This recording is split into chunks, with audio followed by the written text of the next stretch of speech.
This system is based on, इस system की बुनियाद किस पे रखी गई, the level of cellular organisation, उनके एक तो सेलुलर ऑर्गेनाइजेशन देखी गई कि कितने सेल से मिल के बने हैं वो ऑर्गेनिजम्स। दूसरा प्रोकैरियोटिक है या यूकैरियोटिक है, तो इनका डिफरेंस देखा गया। यूनिसेलुलर यूकैरियोटिक है या फिर मल्टीसेलुलर है, एंड मल्टीसेलुलर यूकैरियोटिक, मतलब वो ऑर्गेनिज्म की ऑर्गेनाइजेशन क्या है उनमें, वो प्रोकैरियोटिक है या फिर यूकैरियोटिक है, वो यूनिसेलुलर यूकैरियोटिक है या फिर मल्टीसेलुलर यूकैरियोटिक है। तो इनकी बुनियाद पे, इनके डिफरेंस की बुनियाद पे जो है वो उन्होंने जो है वो उनके किंगडम्स बनाए, ठीक है। उसके बाद है प्रिंसिपल मोड्स ऑफ न्यूट्रिशन, यानी कि उनका मोड्स ऑफ न्यूट्रिशन क्या है, यानी कि वो अपनी खुराक किस तरह से तैयार कर रहे हैं, अपने न्यूट्रिएंट्स किस तरह से ले रहे हैं। यानी वो फोटोसिंथेसिस करते हैं, यानी अपनी खुराक खुद तैयार करते हैं, अब्जॉर्प्शन करते हैं या इंजेक्शन करते हैं। तो ये इसकी जो है वो बुनियाद, यानी कि इसकी बेस रखी गई 5 किंगडम क्लासिफिकेशन सिस्टम की। इसके बाद 1988 में मार्ग्यूलस एंड श्वार्ट्ज, ये दो साइंसदानों ने जो है वो मॉडिफाइड किया 5 किंगडम क्लासिफिकेशन सिस्टम को, यानी कि 5 किंगडम क्लासिफिकेशन सिस्टम को और मॉडिफाइड किया और इसकी जो है वो करैक्टरिस्टिक्स वगैरह के बारे में बताया। इसमें आगे हम डिस्कस करते हैं कि वो 5 किंगडम क्लासिफिकेशन सिस्टम हैं कौन से, यानी कि 5 किंगडम क्लासिफिकेशन जो बनाई वो 5 किंगडम्स के नाम क्या हैं। तो वो 5 किंगडम्स में आज हम फर्स्ट 2 किंगडम्स को जो है वो डिस्कस करेंगे कि वो 2 किंगडम्स कौन से हैं। फर्स्ट किंगडम जो है 5 किंगडम में फर्स्ट किंगडम है किंगडम मुनेरा।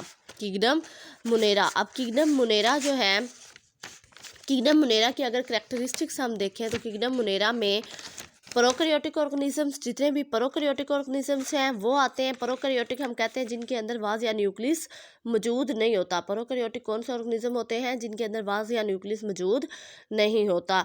दूसरा, उनमें यूनिसेलुलर होते हैं, यानी कि जितने भी ऑर्गेनिजम्स हैं उनमें एक ही सेल पर मुश्तमिल होते हैं।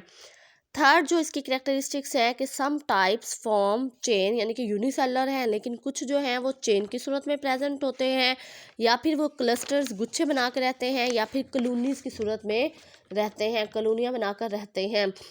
थर्ड जो है वो है, फोर्थ जो है मोस्ट आर हेटरोट्रॉफिक, ये कौन से होते हैं, हेटरोट्रॉफिक। हेटरोट्रॉफिक किनको कहते हैं, जो अपनी खुराक खुद नहीं बना सकते। ऑटोट्रॉफिक और हेटरोट्रॉफिक मैंने लास्ट लेक्चर में भी बताया था।